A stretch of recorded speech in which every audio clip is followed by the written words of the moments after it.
My HOA did the unthinkable. They hired the killer I once put in prison to scare my family out of our home. He broke in at 3 a.m., carved threats on my door and hid cameras in our house. When he saw me standing there with a baseball bat, he recognized me. I was the prosecutor who put him away. His surprised look quickly changed to an evil smile. Let me tell you how my normal neighborhood life turned into a dangerous fight for justice. Before we dive in, let me know where you're listening from today. I wouldn't wish this nightmare on anyone, but knowing others understand makes this easier to share. I didn't just build a career as a prosecutor, I built a reputation that made criminals fear the sound of my name in court. 10 years, over 200 convictions, and a perfect record on major felony cases. When defendants saw me walk into the courtroom with my signature blue tie and case files, they knew their freedom was about to evaporate. My wife Alexandra always said my dedication would come with a price. I just never expected that price would be delivered in an HOA envelope. The letter looked harmless enough. Cream paper, crisp edges, stamped with the Pinewood Heights HOA logo like some kind of official decree. I opened it while drinking my morning coffee, thinking it was just another community newsletter about lawn gnome regulations. Violation notice. Landscaping noncompliance, Section A7 of Community Guidelines. I looked through my kitchen window at my front yard. Sure, the grass was a bit high. I'd been working the Salvatore case for the past month. A human trafficking ring that had tentacles reaching into 3 states. Sleep had become a distant memory, and lawn maintenance wasn't exactly on my radar. Alexandra glanced over, frowning at the notice. Another one? That's the 3rd this month. 3rd. I set my coffee down. I haven't seen any others. She pulled 2 identical envelopes from the drawer beside the fridge. I didn't want to stress you out. You've barely been home with the Salvatore trial. I flipped through them. Unauthorized vehicle in driveway. Improper trash bin placement. And now grass height violations.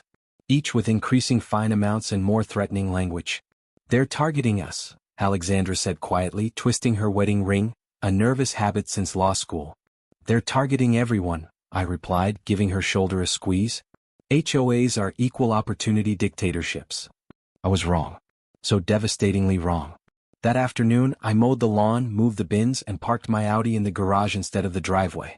Problem solved, or so I thought. 2 days later, Victor Manning, HOA president, stood at our door. Pressed khakis, golf shirt with the community logo, tablet in hand.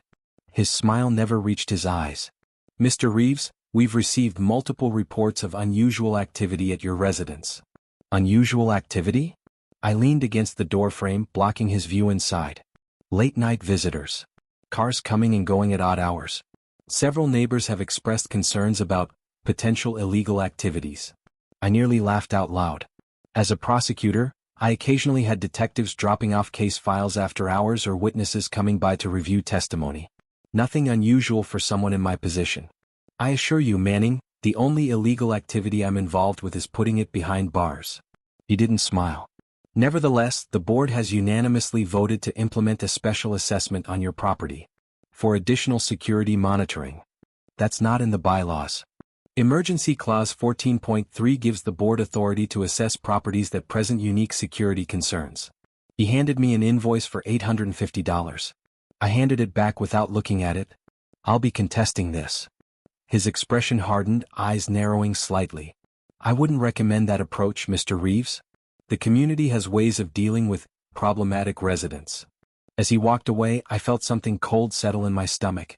This wasn't standard HOA harassment. This felt targeted. Personal. That Saturday morning, I woke to Alexandra's scream from the front yard. I sprinted outside in my t-shirt and sweatpants to find our garden destroyed. Not just damaged, systematically demolished. Every plant uprooted, soil dumped across our walkway, and spray paint across our decorative stones. But what froze me wasn't the destruction. It was the message carved into our front door: prosecutors die too. Our doorbell camera had been smashed, and the security system reported a connection error during the exact hours the vandalism occurred. I called Detective Morgan. We'd worked the West Side arson case together last year. He arrived within 20 minutes, but I could read his expression before he even spoke. Look, Reeves, he said, crouching to examine the spray paint. I'll file the report, but you know how this goes. Probably neighborhood kids. Maybe someone who didn't like getting a speeding ticket. Kids don't carve death threats into doors, Morgan. He stood, notepad barely filled. You've put away some serious operators. Gangs, traffickers, corrupt officials. It comes with the territory. The timing is too perfect, I insisted. Right after the HOA assessment dispute. Morgan smiled thinly. You really think your HOA president is vandalizing your property over lawn height? Come on, Reeves, you're reaching. I wasn't convinced. The precision of the attack felt calculated. That night, after boarding up the door and calming Alexandra, I did something I should have done weeks earlier. I researched every member of the HOA board. Victor Manning, president, real estate developer. Clean record, but 3 civil lawsuits for fraud that were settled out of court. Patricia Welch, treasurer, retired school administrator. Nothing unusual. Derek Stevens, vice president, former security consultant. Something about his background nagged at me. I dug deeper. Stevens had worked for a private security firm with contracts at Black River Correctional, where at least 15 men I'd successfully prosecuted were serving time. Coincidence? Maybe. I kept digging, searching court records, business filings, property records, anything that might connect the dots. At 2:17 a.m. I found it. 3 months ago, Stevens had formed a new security company. His business partner? Robert Vasquez, brother of Miguel Vasquez, a drug kingpin I'd put away for life without parole in what the newspapers called the prosecution of the decade. My throat went dry. Vasquez had sworn in open court that I would pay with more than just years. I was still staring at the screen when our power cut out. The house plunged into darkness. Alexandra's voice came from upstairs. Michael? What happened? Stay in the bedroom, I called, reaching for my phone. No signal. Not low bars, completely blocked. I moved to the window. The entire street had power, just our house was dark. This wasn't a coincidence or a neighborhood outage. A faint scraping sound came from the back door. Metal against metal. Someone was picking the lock. I grabbed the baseball bat from the hall closet and moved silently toward the kitchen. Years of prosecuting violent criminals had taught me to be prepared, mentally and physically. The door hinges creaked as someone eased it open. A flashlight beam swept across my floor, illuminating family photos and the remains of dinner dishes. Alexandra's upstairs, I announced firmly. I've already called the police. They'll be here any minute. The flashlight beam froze, then deliberately lowered toward the floor. No, you haven't, a voice replied. A voice that sent ice through my veins, one I'd heard deliver threats from the witness stand 5 years ago. Mendez. I said in disbelief. The beam tilted up, illuminating his face. Carlos Mendez, former enforcer for the Vasquez cartel. A man I'd personally prosecuted for 3 murders. A man who should be serving consecutive life sentences at Black River Correctional. Surprised to see me, Mr. Prosecutor? His smile was all wrong, like something a child might draw, the shape without the emotion. I tightened my grip on the bat. You're supposed to be in prison for another 20 years minimum. Early release for good behavior. He chuckled, the sound hollow and rehearsed. Actually, I escaped 6 months ago. Been planning this reunion for a while. How did you find me? I demanded, trying to buy time, calculating the distance between us. He stepped fully into my kitchen, revealing not just a flashlight but a pistol held casually at his side. Your HOA friends were very helpful. Especially Mr. Stevens. Seems you've been making waves in the neighborhood. Not following the rules. My mind raced. Stevens. The security consultant with connections to Black River. This wasn't random harassment, it was calculated revenge. What did they promise you? I asked, still hoping Alexandra would stay upstairs. A clean exit. New papers. And the chance to settle our score. He raised the gun slightly. But I'm not here to kill you tonight. That would be too easy. Then what do you want? His smile widened. To deliver a message. And to show you how easily I can reach you. Your wife. Your home. He gestured around the kitchen with the gun. Next time, I won't just be delivering messages. I tensed, ready to swing the bat. Against a gun, it was suicide, but I wasn't going down without a fight. Then Mendez did something unexpected. He placed a manila envelope on my counter. Evidence, he said. About your HOA friends.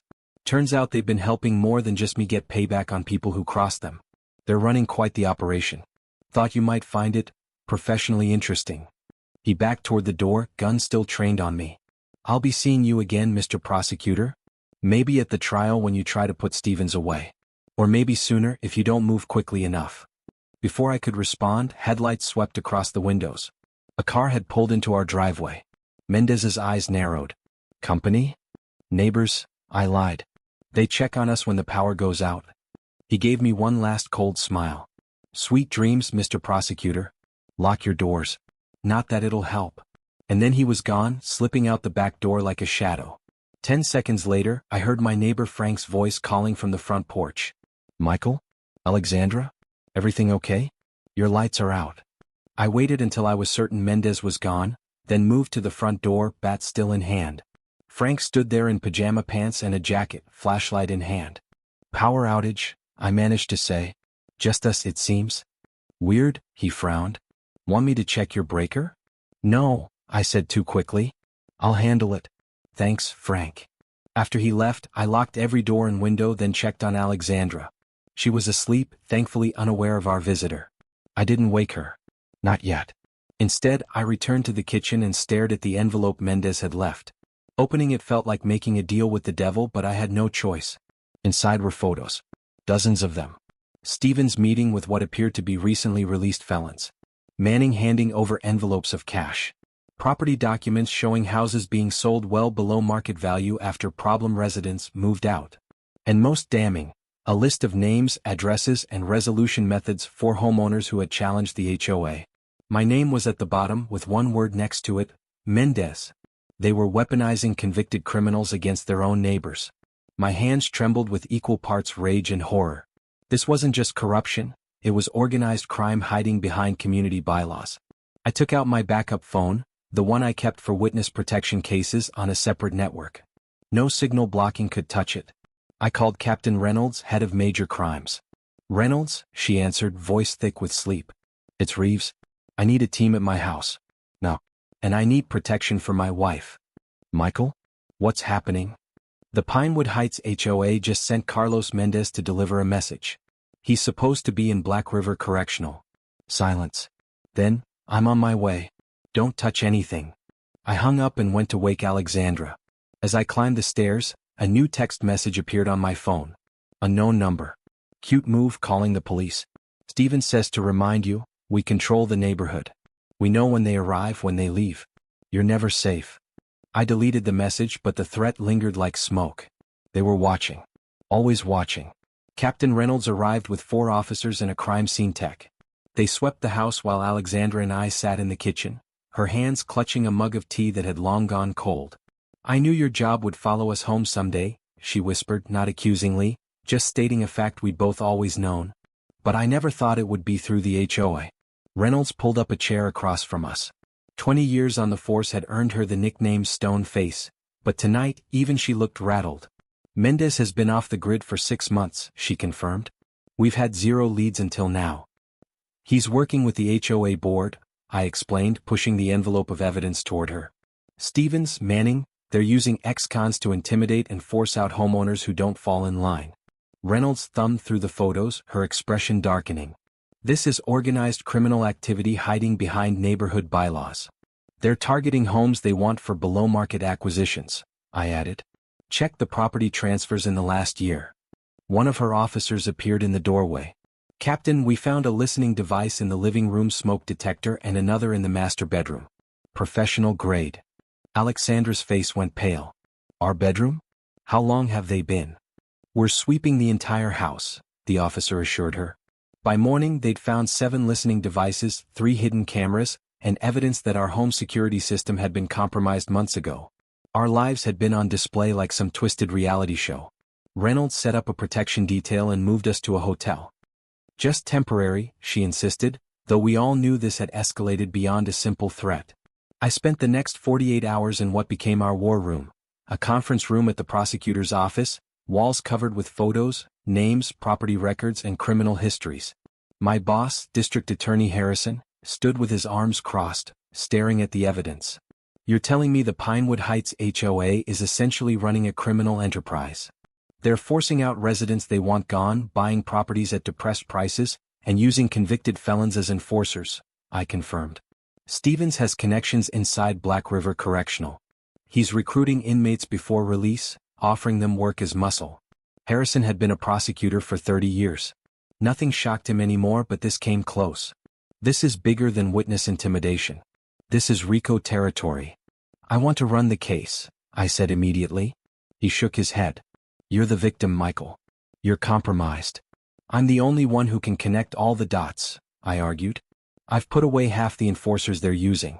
I know their methods, their weaknesses. And they know yours, Harrison countered. They've been watching you for months.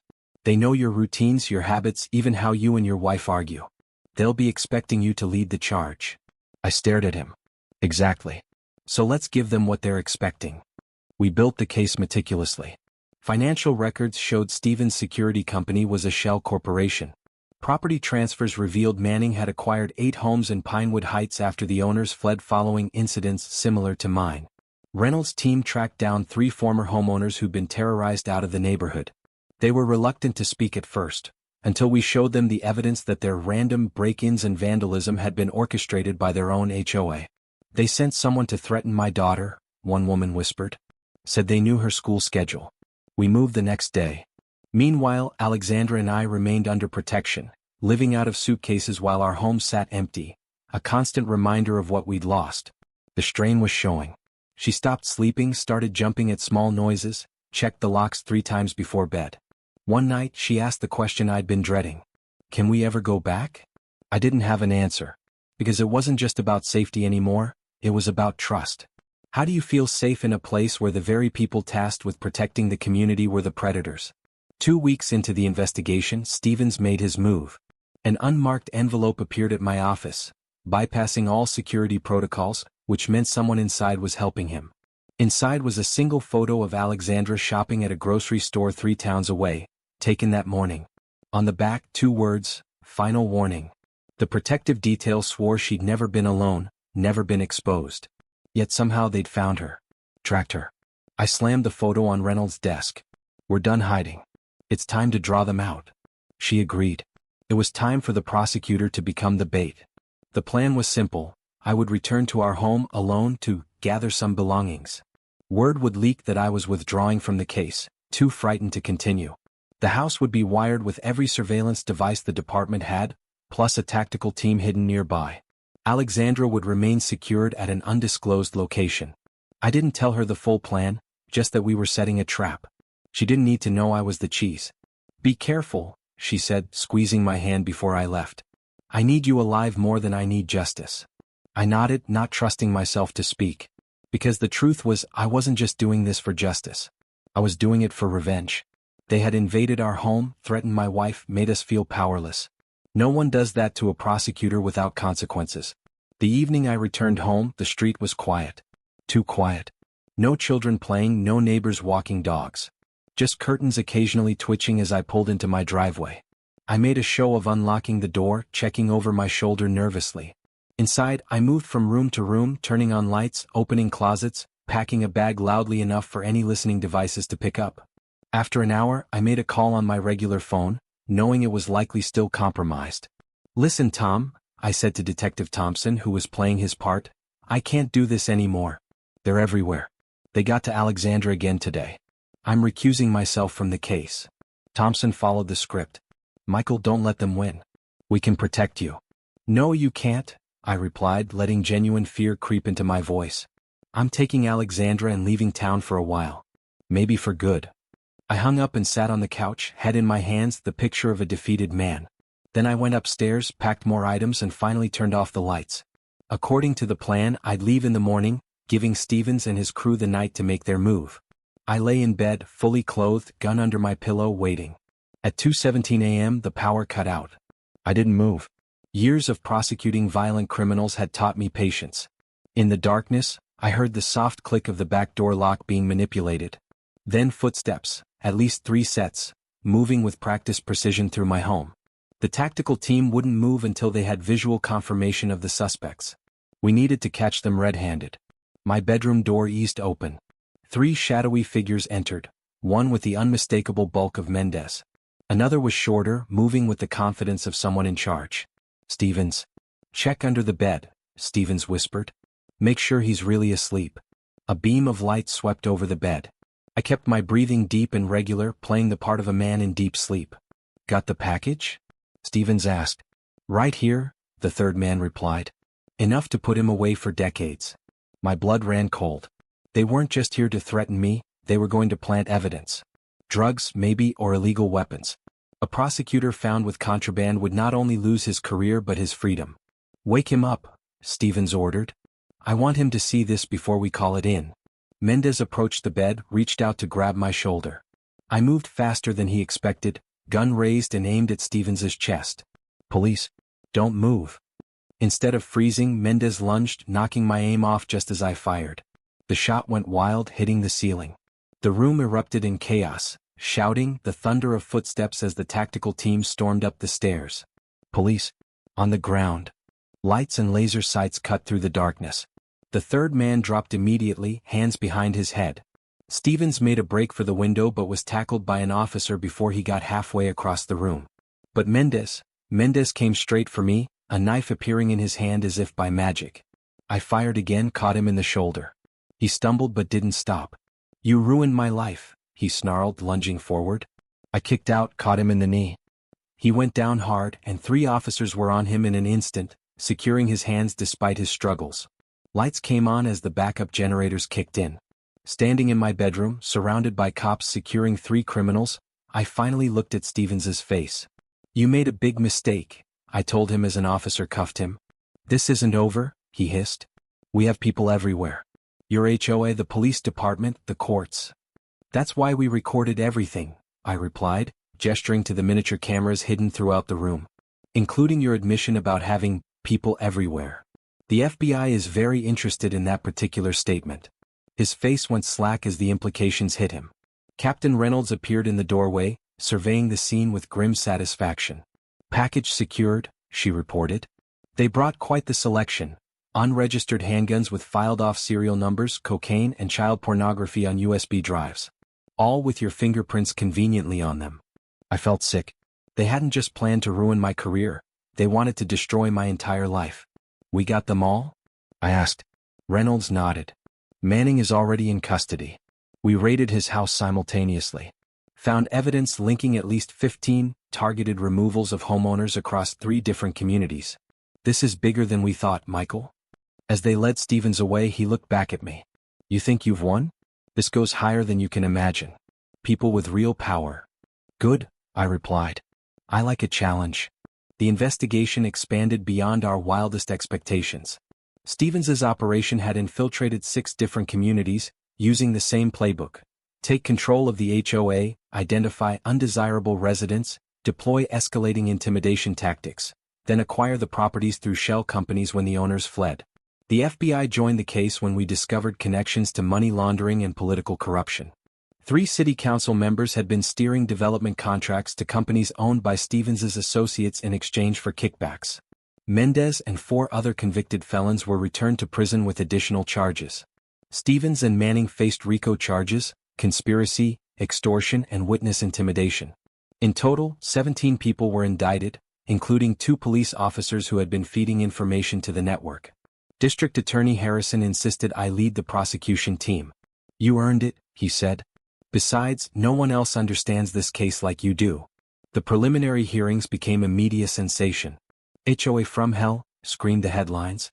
Prosecutor targets criminals who targeted him, read another. Alexandra and I didn't return to Pinewood Heights. Some wounds don't heal and some spaces can never feel safe again. We sold the house to a nice young family, disclosing everything that had happened. They weren't deterred. The new HOA board, elected after the scandal, had implemented strict transparency measures and term limits. We bought a house in the country. No HOA, no neighbors close enough to spy, and a security system that would make Fort Knox envious. 6 months later, I stood in court delivering the opening statement against Stevens and his co-conspirators. I could feel the weight of Alexandra's gaze from the gallery as I addressed the jury.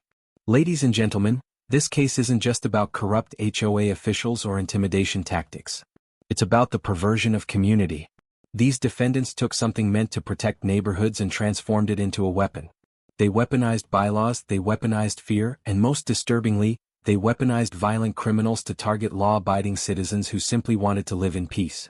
I paused, making eye contact with each juror. The evidence will show that Derek Stevens and Victor Manning didn't just bend rules. They created an organized criminal enterprise that infiltrated our communities, our police department, and our local government. They didn't just threaten me because I was a prosecutor. They targeted dozens of families because those families stood in the way of their profit. This case is about restoring safety to our neighborhoods and ensuring that no homeowner ever has to fear their HOA more than the criminals it claims to keep out. Stevens stared at me throughout my opening, his eyes cold and calculating. His attorney, a high-priced defense lawyer from a downtown firm, took copious notes. They would attack my credibility, claim this was personal vengeance, try to paint me as obsessed. Let them try. We had recordings, financial records, and most damning of all, the testimony of 4 other felons who had been promised reduced sentences in exchange for explaining exactly how Stevens had recruited them from prison. The trial lasted 6 weeks. The defense fought viciously, trying to exclude evidence, intimidate witnesses, and even filing complaints against me with the Bar Association. Nothing stuck. When Mendez took the stand as a prosecution witness, the courtroom fell silent. He'd made a deal, testimony for a reduced sentence on the new charges. He was still going back to prison for violating parole, but now he had a chance of seeing daylight again before he died. "Mr. Mendez," I began, "please explain to the jury how you came to work for Mr. Stevens." Mendez looked older than when I'd prosecuted him 5 years earlier. Prison had aged him, hardened him further. He approached me 3 months before my parole hearing. Said he knew people who could make sure I got out. All I had to do was perform some community service for him on the outside. What did that community service entail? Scaring people. Making them feel unsafe in their homes. Sometimes just surveillance, sometimes break-ins, sometimes more. And how did Mr. Stevens contact you while you were still incarcerated? Through his security company. They had a contract with Black River. He'd come in as a consultant, pull me aside for rehabilitation assessment meetings. Mendez almost smiled. No one questioned it. And my home? How did that assignment come about? Mendez shifted in his seat. Stevens called it a special project. Said you were causing problems for the HOA, asking too many questions about their finances. He showed me your address, your routines. Told me to make it clear that you weren't welcome in the neighborhood anymore. Did he know about our previous connection? That you were convicted in a case I prosecuted? Not at first. That was just bad luck for him. When I recognized you, I realized this was personal for me too. 2 birds, 1 stone.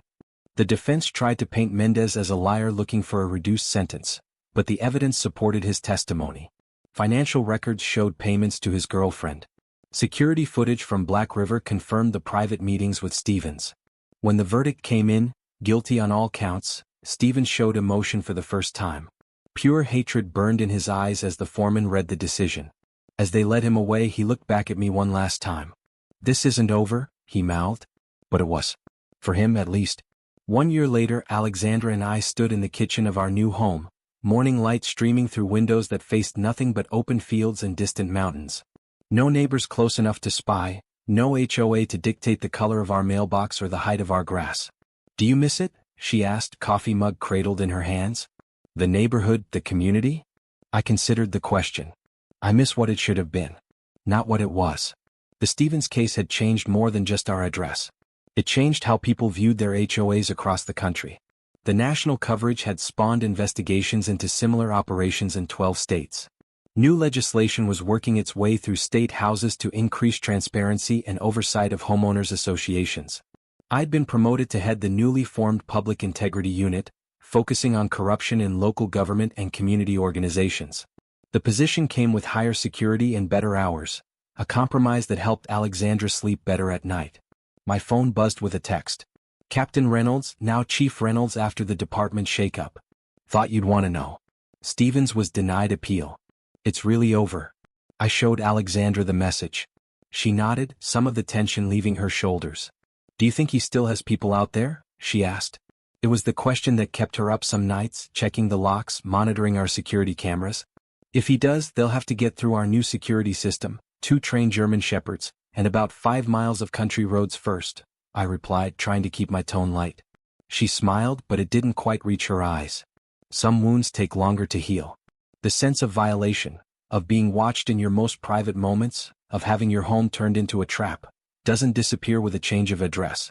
"I've been thinking," she said, setting down her mug. "Maybe we should start a foundation. For families who've been forced out of their homes by tactics like these. Legal support, temporary housing, advocacy."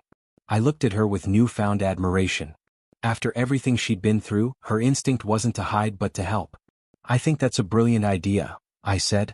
What would you call it? She thought for a moment. Second chance communities. Because everyone deserves a safe place to call home. Later that day, as I sat on our porch watching the sunset, I thought about how differently this could have ended. If Mendez had been a slightly better shot. If Reynolds hadn't believed me. If the evidence hadn't been so overwhelming. My phone rang again. Unknown number. A year ago this would have sent ice through my veins. Now I answered with caution but not fear. Mr. Reeves? A woman's voice, unfamiliar. My name is Cynthia Martinez. I think our HOA is doing something similar to what happened to you. Police won't take me seriously. I found threatening notes in my mailbox after I questioned their financial reports.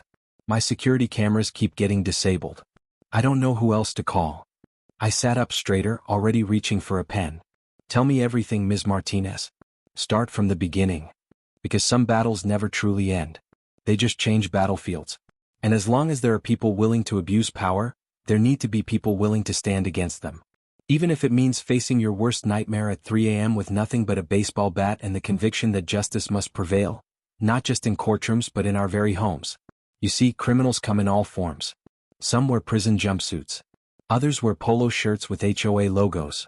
But in the end they all answer to the same justice. And I'll be there ready to prosecute every last one of them.